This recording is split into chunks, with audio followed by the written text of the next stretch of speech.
So this, if you might not have realised, is an unusual game based on the real life events in 1979 in the Middle East, specifically Iran.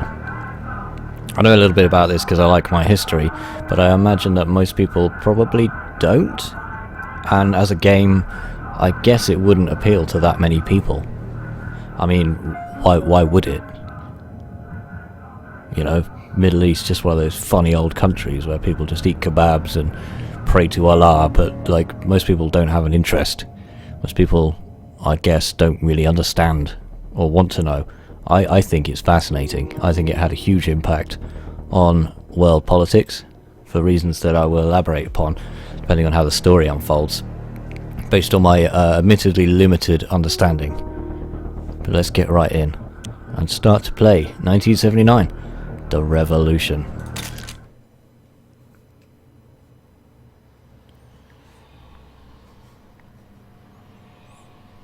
During the summer of 1978, thousands of Iranians flooded the streets and fought for change despite their class, religious beliefs and political allegiance.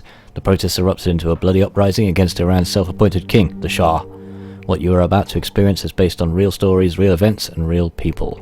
The choices you make will shape the experience in this revolution and the fates of those around you.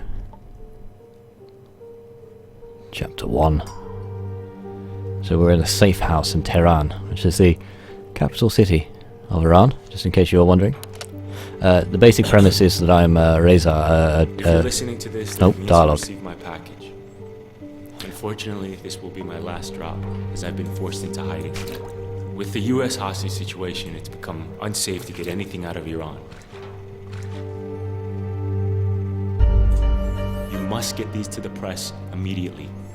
Many people's lives depend on it, including my own. If anything should happen to me, you must trust Bibi. I'm worried that our darkest days are still ahead of us. So you play Reza, a photographer, a freelance photographer in Iran. That would be a bus that's on fire. I'm going to hold back on explaining the situation in Iran in case the game decides to do that. I'm assuming that the game pitched to a Western audience is not going to assume that they already know. I mean, I don't know, do we choose one? Do you remember what I said when Burning I bus? first joined the revolution?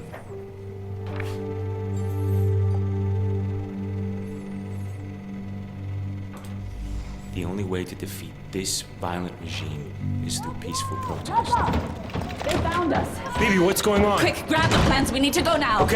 Okay, where is it?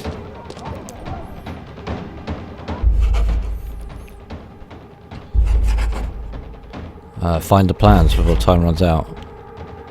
Okay.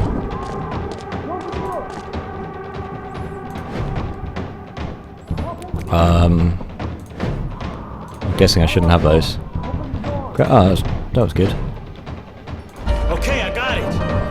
Wow. You know what to do, Reza. First time lucky. Okay. Free! You want some of this? Come on!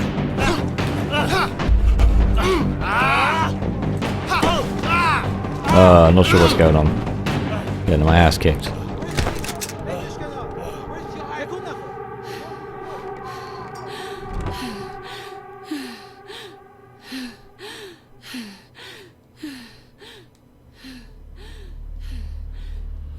I'm guessing that was supposed to happen.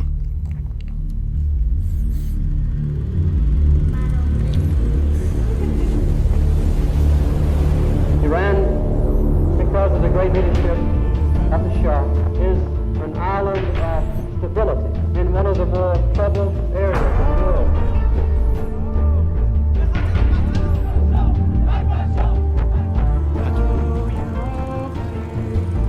Things that I'd rather not even remember.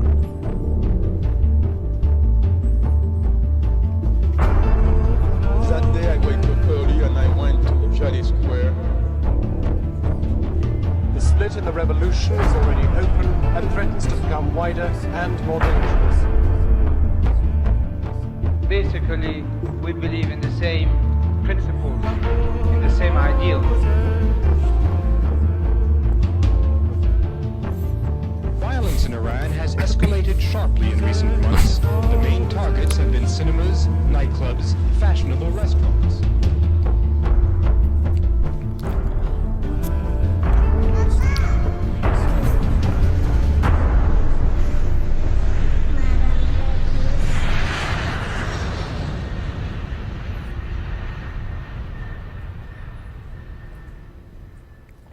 Nice intro. Okay. So we had our first taste of the gameplay. What I'm interested to see is what political stance, if any, this game takes. That was a very short chapter 1. April the 3rd, 1980. Okay. We're quite a long way in the future already. You're a very lucky man, Master Shirazi. In my former life, I wouldn't have let you live. Drink. You must be thirsty. Tea etiquette. Reza, your child Hang is on. getting How do I read about tea etiquette? Do I drink it? I don't know.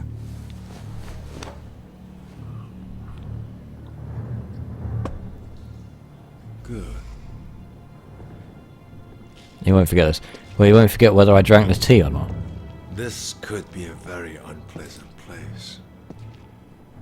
Because here at Evin, you're correcting paths. I must say I don't know much about Iranian tea etiquette.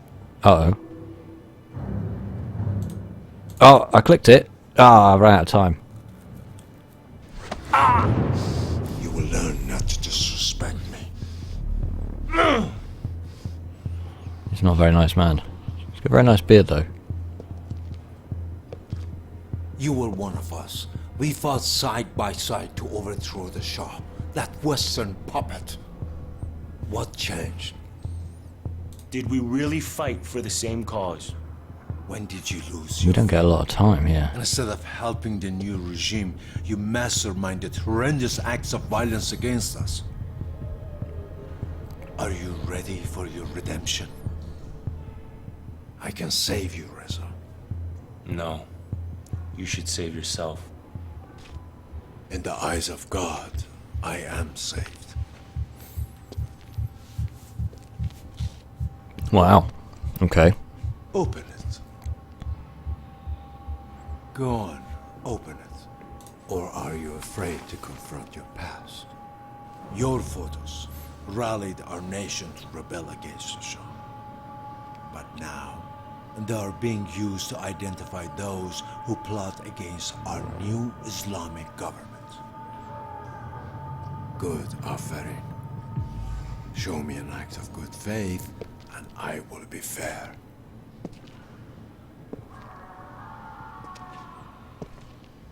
Reza Shirazi, you're charged with treason and conspiring to carry out a series of attacks against the Islamic Republic of Iran.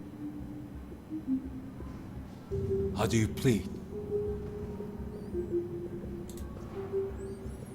I don't know. I don't know. Does it really matter how I plead? Do you know what we do to traitors here in Evin prison? That's obvious. Torture them until they make a confession? Oh, excuse me. All this evil talk is making me sneeze. I know so much about you, Reza Jan. I know that you are coming from a very well-connected family who are loyal to the Shah.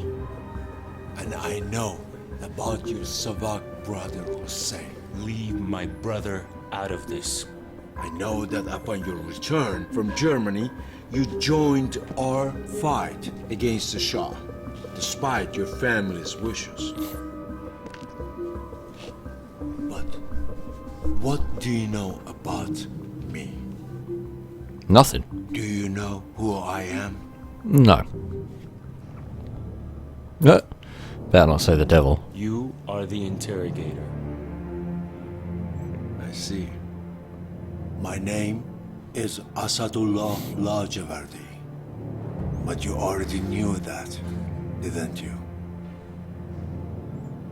Now, What is my name?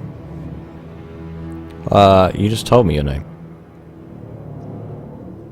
Asshole. Asadullah Lajavardi. Does that mean something bad in Iran? Why can't you show me the decency of remembering my name? My name is Asadullah Lajavardi. Isn't that what I said? Here in Evan, they call me Hajj Agha.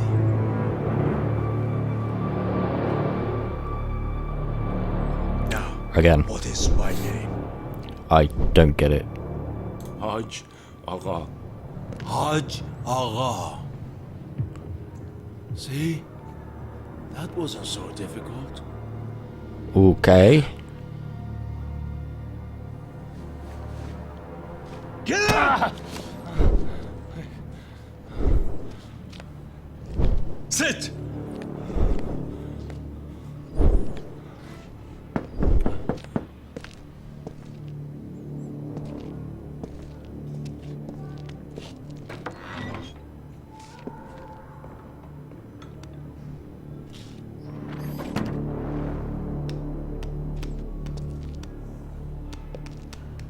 Reza, the 3 men arrested with you have been executed.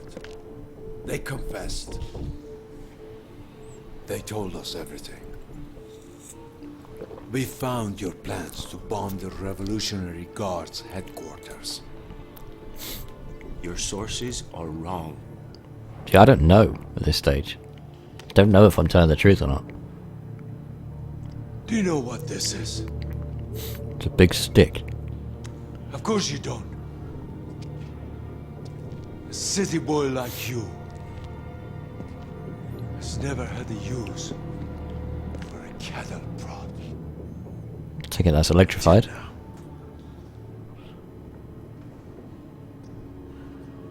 It takes about 400 milliamps to stop a human heart. We don't want that. Not yet, anyway. But 25 milliamps?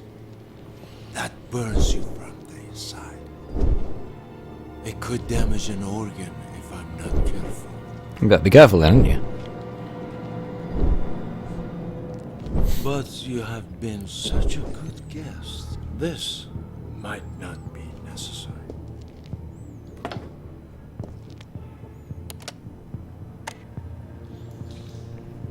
In a clear voice for the machine. Give us all the information about your collaborators and the details of your next target. I genuinely don't know. I feel like I've missed a chapter. Let's start with your friend, Babak Azad. Who is he? Where can we find him? Is he the one who recruited you? Was he the mastermind behind the attacks in March? Babak. Babak.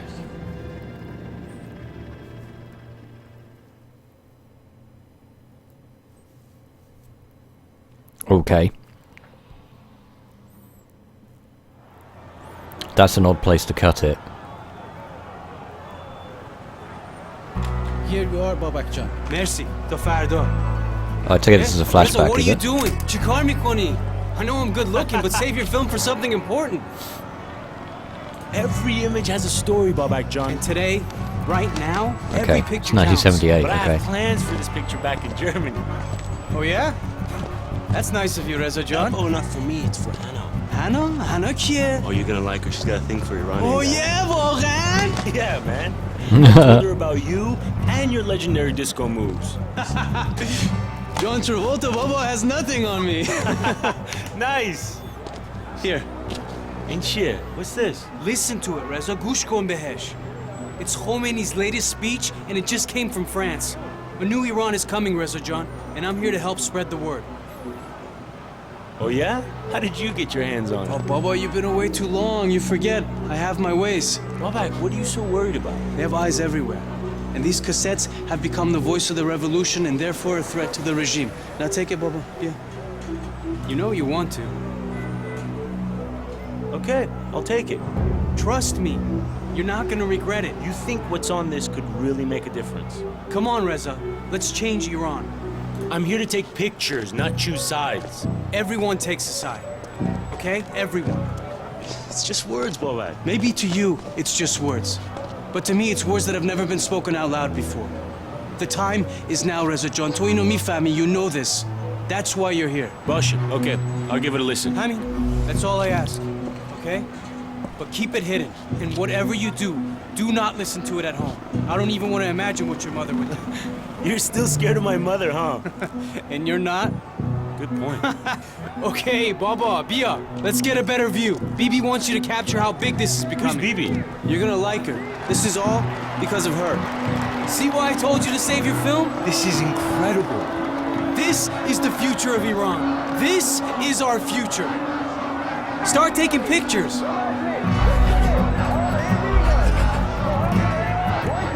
Oh, okay. How do I...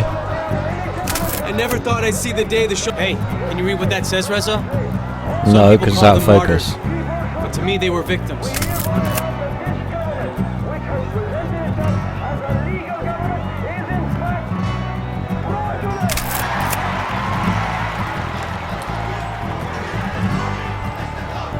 There he is.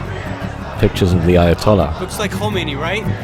It's Shariat Madari. I've never seen anything like this. Oh, there has to be at least 100,000 people on the streets. The universal hope for change impassioned people from all backgrounds to join the revolution.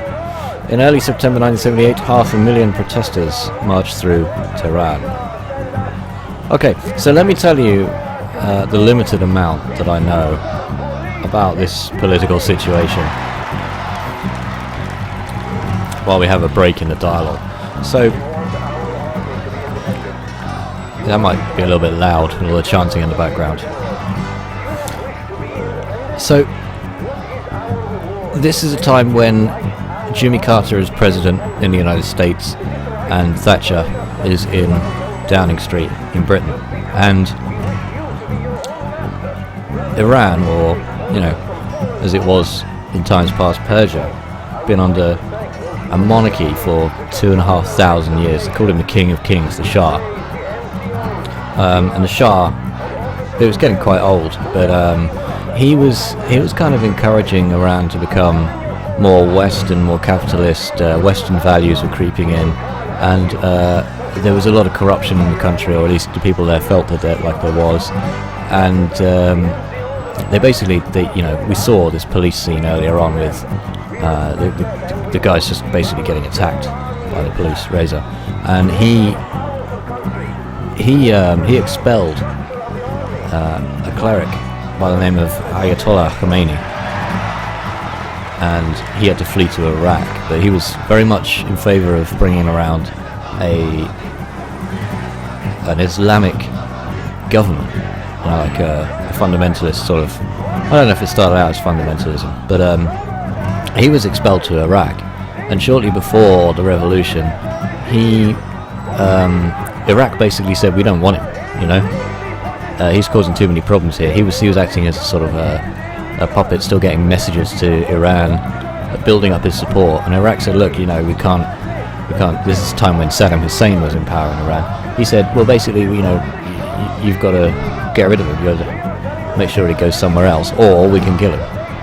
And the Iranian monarchy at the time didn't feel like it would be a good idea to martyr him effectively, which is popularize the unrest in the country. So he ended up going to France, and that's we heard from Reza's friend there that the tape has come through from Ayatollah Khomeini, who's in France right now. He wasn't in Paris; he was just outside Paris, and he was able to continue to build up this sentiment there back home in Iran, even though he was in Paris. Anyway, let's see what How do I learn more? What do these buttons do? Ah, there we go. So the sweeping passion of the mass protests in Tehran were unifying and brought together those of different ideological, political, economic, religious views against a common enemy, the reigning Shah. In early September 1978, an estimated 500,000 protesters poured onto the streets. Journalists reported they could see nothing but crowds for at least 4 miles in either direction of the main square. Between 6 and 9 million protesters marched throughout Iran during a 2-day demonstration in December 1978. The number of protesters accounted for 10% of the population, setting a historical precedent for the largest national involvement in a revolutionary protest. Huh. Okay, well let's read about the tea culture while we've got that open. Tea is a cornerstone of Iranian culture, such is the way in a lot of the Middle East. Its consumption is a central focus for family and friends during gatherings, discussing politics or taking a break. The traditional Iranian way to drink tea is to place a piece of quand, sugar cube, in between the front teeth, to use the cube as a sweetening filter as you sip the tea. Iranians adhere to a specific tea drinking etiquette. It is rude not to offer tea to a guest, and it is similarly impolite to decline tea when offered. Wow. Okay. I don't know if we're supposed to be reading all this stuff yet. Let's have a quick look. I guess if it's in our folder... Oh, there we go. That neither my desire, nor my age, nor my position allows me to govern. I don't want to have the power or the government in my hand. I am not interested in personal power. It is the Iranian people who have selected their own capable and trustworthy individuals and give them the responsibilities. However, personally, I can't accept any special role or responsibility. After the Shah's departure from Iran, I will not become a president nor accept any other leadership role. Just like before, I limit my activities only to guiding and directing the people. So these are various real sources for what the Ayatollah said in the run-up to the revolution. And this was when he was in France. Looks like mostly from the dates when he was in France. Various sources like United Press, The Guardian as well. It's really interesting. I'm assuming we can't see these notes unless we can actually, unless they're relevant to the game. Trust Zeewolf to come up with some way of trolling.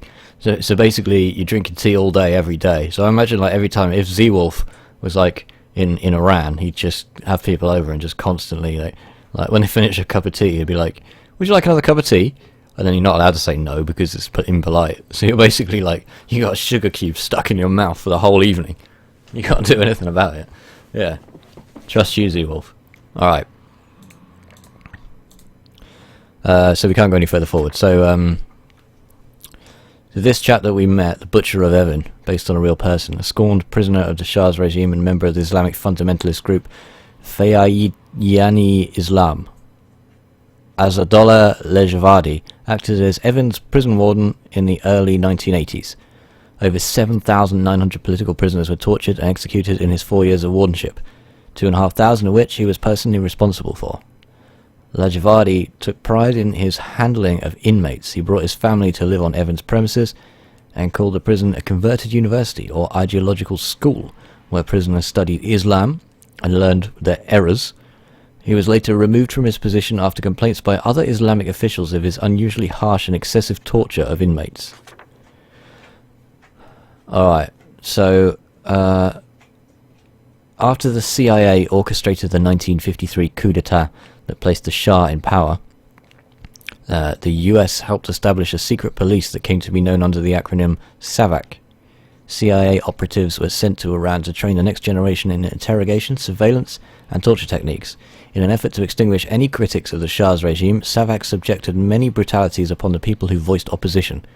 In 1979, when the Shah was overthrown, the feared members of SAVAK fled Iran or faced execution. It is speculated that a small group of SAVAK officials endured the regime change in exchange for training new prison guards at Evin. Other members of the prison's new staff were themselves victims of the SAVAK. Reports suggest that Evin's guards perpetrated the same violence witnessed under the previous regime. So, what you've got to understand here is that ever since the Second World War, the Western powers have had a major influence in the Middle East. These guys, were seen as, we heard it in the intro there, kind of like an oasis of tranquility in the Middle East. So imagine the scene. The Cold War is at its height right now, 1978, 79, 80. Communism is the big, quote-unquote threat to the West. Yeah. So the Soviets, they're kind of like the border with some of the West territories is basically the Middle East. So France, Britain, the United States, all of these guys were really friendly towards Iran. And the Shah was like very well educated, very well spoken, fairly brutal from what I understand, but he was very diplomatic with the West, and the West armed him. The West armed the Iranian army, and Iran relied somewhat on supplies from the West, military equipment. It had a huge army at the time as well. So this is the background to what we're going into here. What does this do?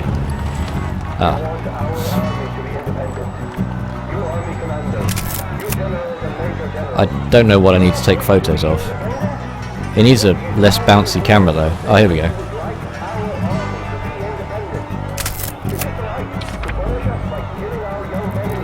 Ayatollah Shariat Madari was a religious leader with outspoken progressive beliefs. Let's learn a bit more about this chap. I don't like the way the music just sort of stops there. He was a prominent Iranian cleric who expressed progressive religious views. He preached about the democratic will of the people and accused past elections for being fixed. He believed that no government could ever be forced upon the people, no matter its moral agenda. Okay.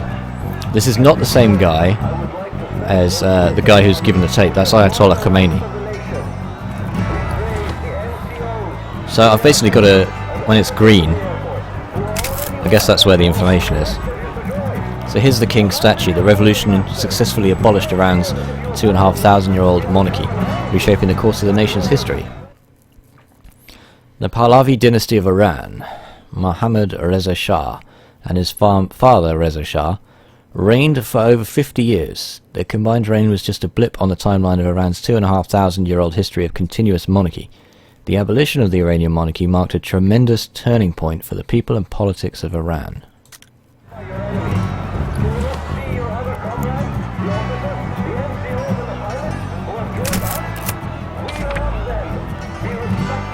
Dying a martyr was an act of heroism and a common theme on the banners of the revolution. Yeah, so, I mean, that kind of rings true amongst Islamic nations today as well. Protesters held portraits of martyred men, sometimes women, praising their noble sacrifice. Long live the martyrs of the Islamic Revolution. Martyrdom is something of great meaning across many cultures and religions. I mean, it's the same for Christians, not so much today, but Muslims respect Imam Hussein just as Christians hail Saint Stephen, both of whom died for their cause. The value of religious self-sacrifice combined with the physical defenselessness against the Shah's well-armed military made martyrdom a common theme on the banners of the revolution. So what am I looking at here then? Hey, good luck trying to buy anything from the bazaar. All the shopkeepers have gone on strike too. When the Shah threatened martial law, a reported 30,000 oil workers went on strike, causing a crippling chain reaction. So, of course, like Iran, famous for its oil exports. Growing unrest among the working class brought bustling cities to a standstill. When the Shah threatened martial law, a reported 30,000 oil workers went on strike. The strike caused a chain reaction as employees of schools, factories, banks and other government institutions followed suit. This act of resistance played an instrumental role in the collapse of the Shah's regime. That's not something I've heard, actually. That's new to me. To some, those people praying would be intimidating. But to me, it's pretty powerful. Mass public prayers were the sit-ins of the Iranian Revolution. So Ayatollah Shariat Madari urged his followers to avoid violence through his teachings. From the beginning, I have asked people to speak their minds, but with calm and dignity, not in a provocative way. Among strikes and boycotts, public prayer was one of many forms of non-cooperation with the regime. Well, like, seriously, I can't wait to get these developed. Did you get a picture of Ayatollah Shariat Madari? That's how People are you're supposed to saying say he that. should lead Iran. Yeah, I think I did. He's a cleric who understands the hearts of the oppressed. No religious mullah is going to lead this country. Fahmidi, understand? That's over. Why not? Are we not a nation of Muslims, brother? Brother? Barudar? We are a nation of equality greater than Western capitalism or your paganism. Fahmidi, understand? No He mullah will kind of run looks this like Trevor government. from Fahmidi, GTA yeah? 5. Comrade, lighten up. Jufti, you better back away before I come over okay? there. We don't do this, all right? All of this is about non-violence. We Yeah. don't want to give the army any reason to intervene. I don't trust this punk with his camera. GTA Tehran. Yeah, I'm taking pictures. Bora, keep walking. That's right. Khajalat Bikesh. These communists. Always posturing, never thinking about the bigger picture. Come on. Man, Babak, what happened to you back there? Look, just because I didn't kick his ass doesn't mean I didn't want to. Did you see his hair? You guys share the same barber? Comrade, that's all you got? Come on, let's hit the streets. So communism's a big theme here, you know, like, some people in Iran felt like, you know, it could go more Western, more capitalist, lighten up a little bit, but there was a lot of religious leadership at the time. On chapter 4 already, these chapters really aren't that long. There was a lot of